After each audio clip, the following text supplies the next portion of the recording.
Hello viewers, welcome to taste food. இன்றைக்கி நம்ம chicken wings வச்சு ஒரு தம் பிரியாணி தான் பண்ண போகிறோம். பிரியாணி பல விதமாக செஞ்சாலும் தம் பிரியாணிக்குன்னு ஒரு ஸ்பெஷல் டேஸ்ட், ஒரு ஸ்பெஷல் ஃப்ளேவர் கண்டிப்பாக இருக்குது. வாங்க எப்படி செய்யலான்னு பார்க்கலாம்.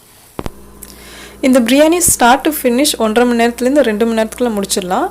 ஃபஸ்ட்டு வந்து இதை நம்ம சிக்கன் மேரினேட் பண்ணி வச்சுக்கலாம். அதுக்கப்புறம் பாஸ்மதி ரைஸையும் ஊற வச்சுக்கலாம். பாஸ்மதி ரைஸ் ஒரு 1 மணி நேரம் ஊற வச்சுக்கோங்க.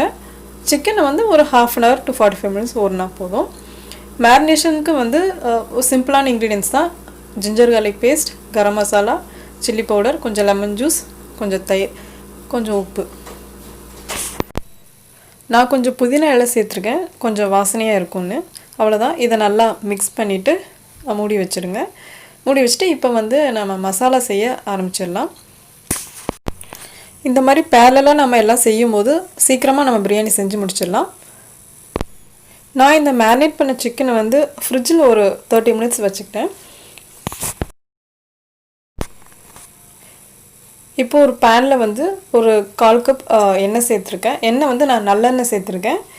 நல்லெண்ணெயில் வந்து அப்புறம் நம்ம எப்போவுமே பிரியாணி செய்யும்போது என்னென்ன போடுவோமோ அதெல்லாமே, பட்டை, லவங்கம், ஏலக்காய், ஜீரகம், பெருஞ்சீரகம் அதெல்லாமே போட்டுட்டு வதக்கிட்டு, அதுக்கப்புறம் நான் ஒரு 2 பெரிய வெங்காயத்தை வந்து நல்லா நீளமாக கட் பண்ணியிருக்கேன். அதையும் நல்லா சேர்த்து வதக்கிக்கலாம். அதை வதங்க ஆரம்பித்து ஒரு 2-3 நிமிஷத்தில் வந்து நம்ம கொஞ்சம் மஞ்சள் பொடி, உப்பு, இஞ்சி பூண்டு பேஸ்ட் அதெல்லாம் போட்டு அந்த வெங்காயத்து கூடவே நல்லா வதக்கிக்கலாம். பிரியாணிக்கு வந்து வெங்காயம் நல்லா வதங்குறது தான் டேஸ்ட்டு. இந்த வெங்காயம், இஞ்சி பூண்டெல்லாம் வதங்கிறதுக்கு ஒரு 6-7 நிமிஷம் ஆகும்.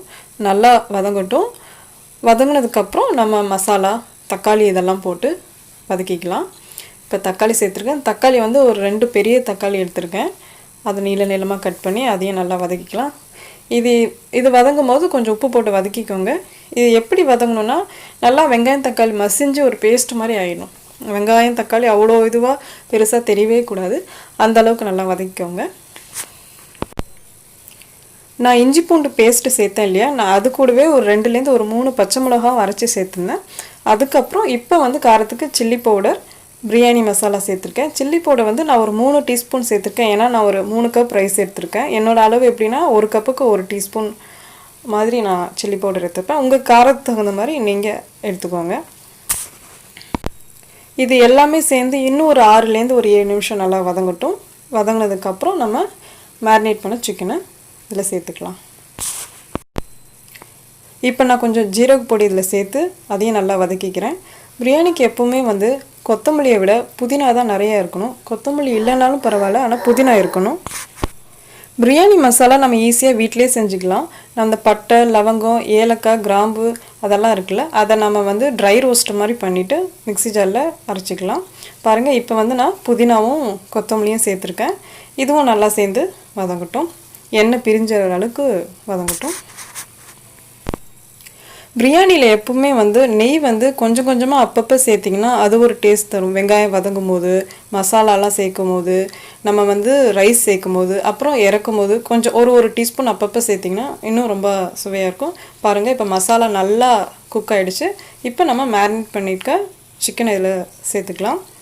சேர்த்துட்டு நம்ம நல்லா கலந்து விட்டு இது ஒரு 15 மினிட்ஸ் மீடியம் ஃப்ளேமில் குக் பண்ணிங்கன்னா சிக்கன் நல்லா குக் ஆகிடும்.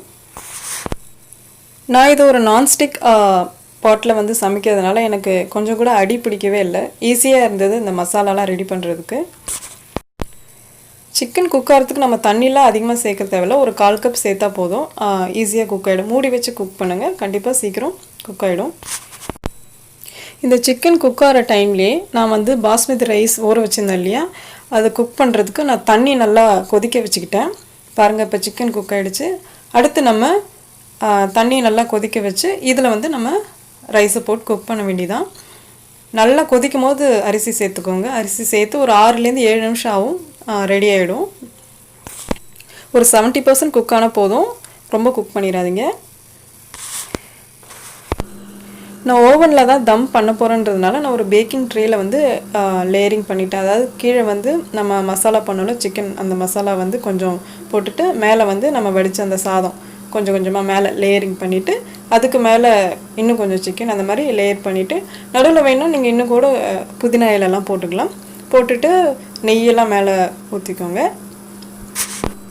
நீங்கள் ஓவன் இல்லைன்னா ஒரு கனமான பாத்திரத்தில் இதே மாதிரி லேயரிங் பண்ணிவிட்டு அடுப்பை சிம்மில் வச்சுட்டு ஒரு 20 மினிட்ஸ் வச்சிங்கன்னா சூப்பராக ரெடி ஆகிடும்.